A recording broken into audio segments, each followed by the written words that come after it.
historical perspective aim and scope of developmental biology means how कि कैसे present view and past view developmental biology के different हैं और इस डेवलपमेंटल बायोलॉजी के एम क्या है और इसमें क्या क्या स्कोप है।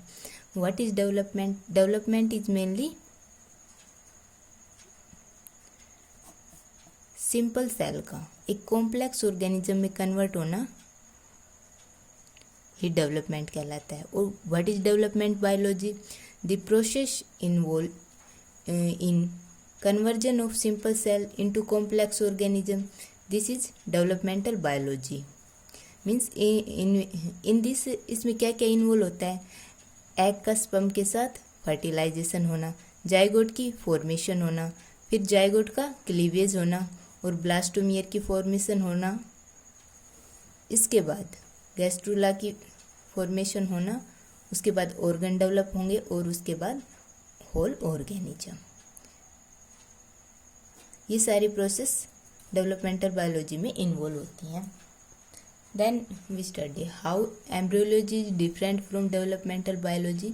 Embryology is only study of formation of embryo, but in developmental biology we also study post embryonic changement. Historical review क्या थे? हिस्टोरिकल रिव्यू सबसे पहले एक साइंटिस्ट का नाम था एरिस्टोटल, जो एक ग्रीक फिलोसोफर था। उसने क्या कहा कि जो उसने चिक एम्ब्रियो की ओंटोजेनी को डिस्क्राइब किया। He describe the ontogeny of chick embryo.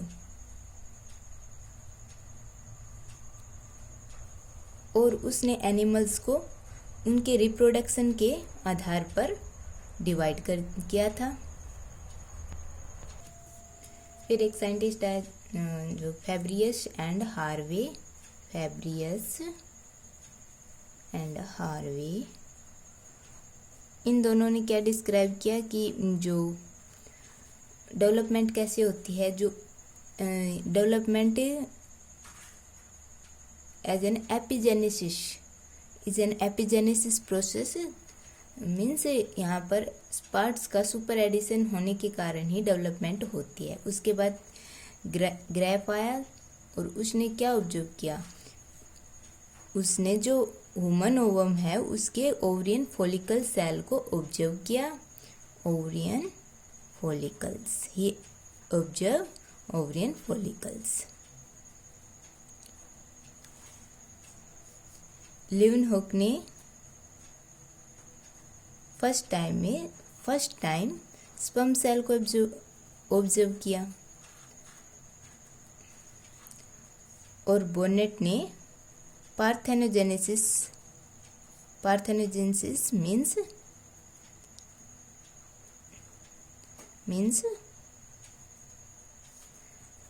Unfertilised egg develop into a complete organism. Egg without fertilisation develop into organism, इस प्रोसेस को डिस्क्राइब किया।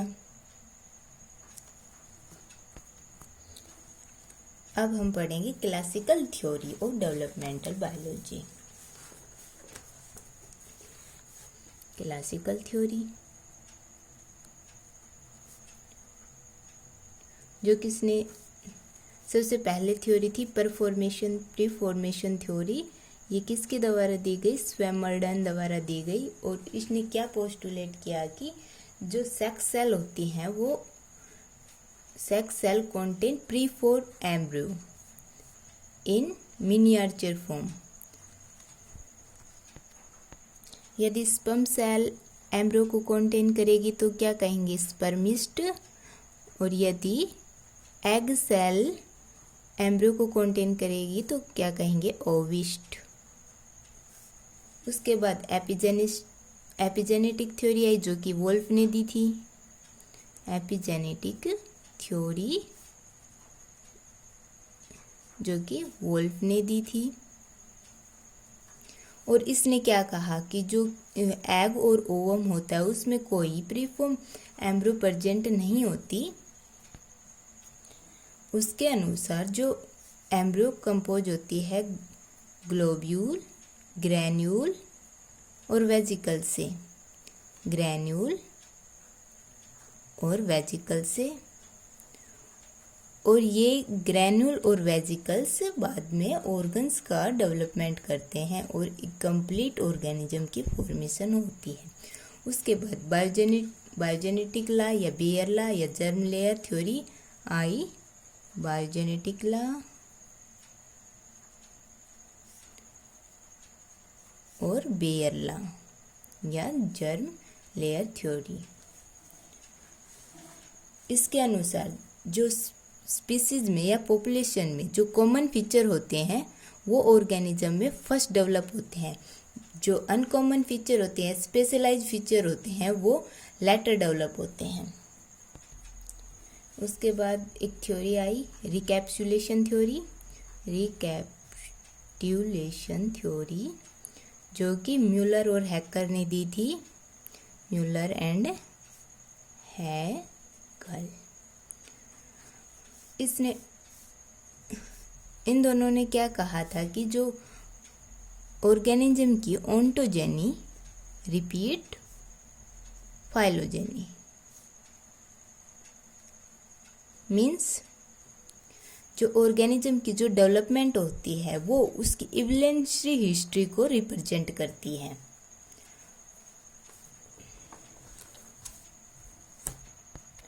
क्लासिकल थ्योरी के बाद कुछ एक्सपेरिमेंट किए गए और उसको बोला गया experimental developmental biology, experimental developmental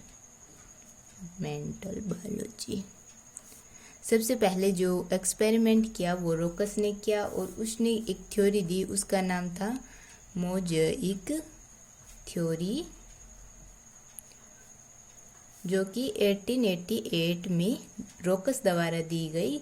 उसने एक टेस्ट परफॉर्म किया और उसने ग्रोथ और डिफरेंशिएशन को मेजर किया। उसने क्या किया, जो जाइगोट होता है जो स्पर्म एंड ओवम के फर्टिलाइजेशन से बनता है, zygote containing 2n number of chromosome and after this it undergo to cleavage and formation of 2 cell। और उसने क्या किया कि एक सेल को इंजर कर दिया और इंजर करने के बाद ये इंजर ब्लास्टुला में कन्वर्ट हो गए, इंजर ब्लास्टुला। इंजर ब्लास्टुला इंजर गैस्ट्रुला में, gastrula, and then it convert into half of complete embryo, half of complete embryo, complete embryo। Second theory दी गई रेगुलेटिव थ्योरी, रेगुलेटिव थ्योरी जो किसने दी थी, हैंस डैरिस ने, हैंस डैरिस। और इसने कब एक्सपेरिमेंट परफॉर्म किया, 1891। उसने रोकस के सिमिलर एक्सपेरिमेंट परफॉर्म किया। उसने क्या लिया, एक जाइगोट लिया, first cleavage when 2 cell is form, he separate both the cell and these both cell which are separated develop into complete larva, complete larva is formed। तीसरी थ्योरी थी gradient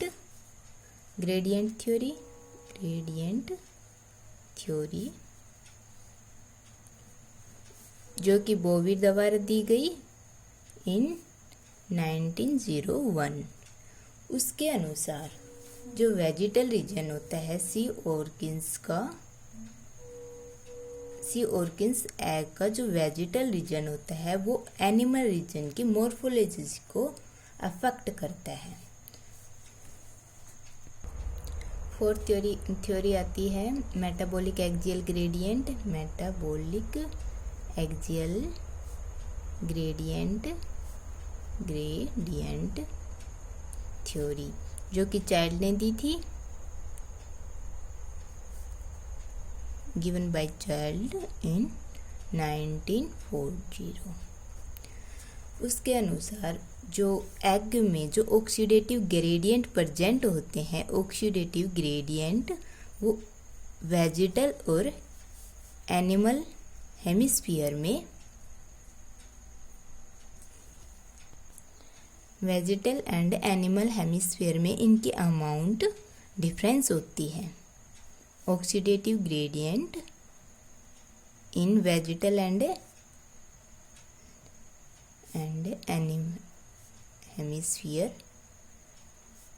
animal hemisphere is different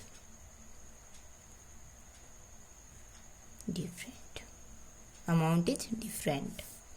उसके बाद Spemann की theory है, Spemann theory of organisers, Spemann theory of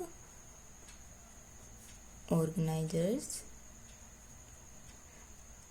इसके अनुसार कि जो एम्ब्रियो के डिफरेंट पार्ट जो डेवलप होते हैं उनके बीच में इंट्रैक्शन होता है, और इस इंट्रैक्शन के कारण ही जो डिफरेंट पार्ट होते हैं वो अपनी प्रॉपर पोजीशन पर डेवलप होते हैं, डेवलप ऑन प्रॉपर पोजीशन। और इसके लिए उसने क्या किया, एक एक्सपेरिमेंट कंडक्ट किया जो कि आई एंड न्यूरल ट्यूब पर था, आई एंड न्यूरल ट्यूब।